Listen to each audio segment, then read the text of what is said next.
Hello, welcome back to the Aussie NASCAR channel, and Happy New Year! Today we'll be kicking off 2025 with a diecast review of Josh Berry's 2024 Mobil 1 50th Anniversary Ford Mustang. So, I don't know whether you guys have seen the Christmas haul video or not, but this is from that diecast haul, and I ranked it the second diecast, or the second best diecast in the haul, only behind the William Byron Darlington throwback from this year, which will be an upcoming review on the channel, so stay tuned. But as for this diecast, let's get into its diecast review. So, we start with the front bumper, and I love how they changed the design of the front, because in 2023, the Ford Mustangs had a really big clump of just blank space that was underneath the manufacturer's logo, and I'll throw a picture of that on screen now. But it just looks more slim, more slick, and it just looks better all around. And I love the feature of just a smaller grille. It just really looks better. But we have two Sunoco logos on the front corner panels near the splitter here. I don't know why. But then we also have the number 4 SHR, which I'm sad to see shut down because I was a big Harvick fan.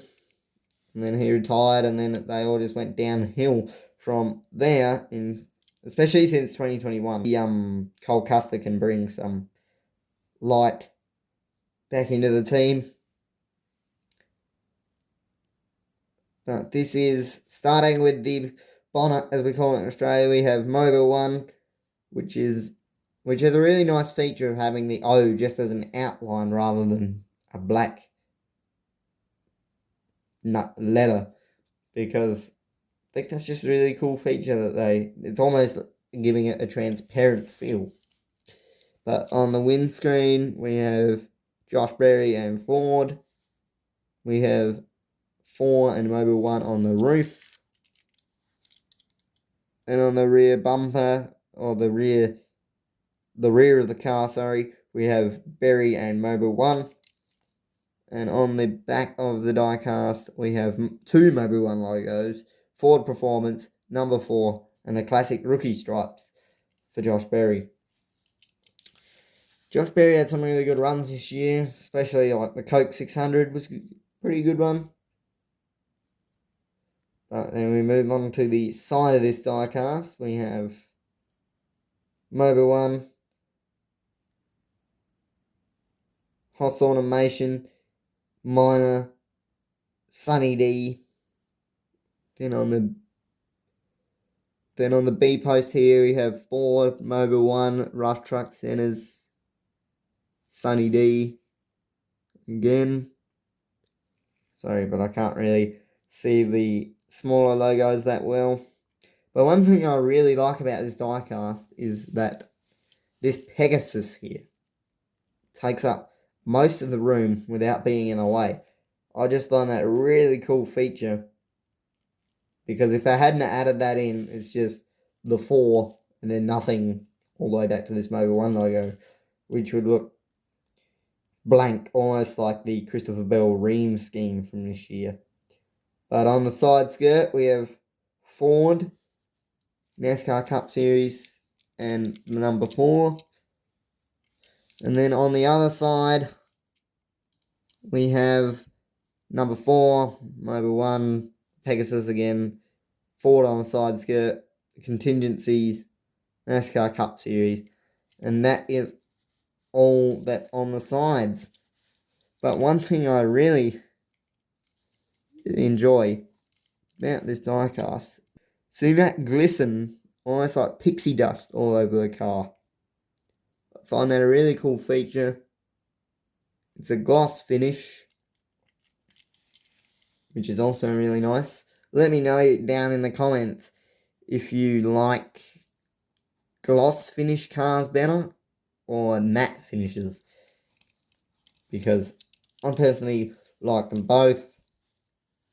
I think if you just add the right colours to the diecast, it can make all the difference. So like what I mean by that is you have, if the number's black, that may look cool, but then it blends in too much with the black Pegasus. And if they kept them both white, then it blends in too much with the bright gold colour scheme. So I like how they work their way around that. And a quick note on the Pegasus is that this is not the first time they've appeared. They've obviously appeared on Kevin Harvick's cars. And the first time I saw the Pegasus was the 2022 Mobil 1 car from Kevin Harvick, where it had the red Pegasus on the white car, which I believe is one of the best schemes of 2022. As to my knowledge, this is only the second gold paint scheme, or at least that I have in my collection that I know of. And the first one, believe it or not, was Kevin Harvick's 2021 Mobil 1000 car that he ran at the first COTA race in 2021. And I found that scheme to be pretty alright with the red number and the money all over the car. So I'll throw that up on screen as well. That'll be an upcoming review. But as for this diecast, my final word on it, I love it when they just give random paint schemes a go. Because I know a lot of Josh Berry cars got cancelled this year, like the Harrison's car, or at least in Australia they did. I think the Harrison's car got cancelled, a whole bunch. I remember reading the DMP lists, but yeah, I love it when they just make simple designs that weren't. Well, I think the main reason for this would be the fact that Busch Beer left for Trackhouse at the end of last year.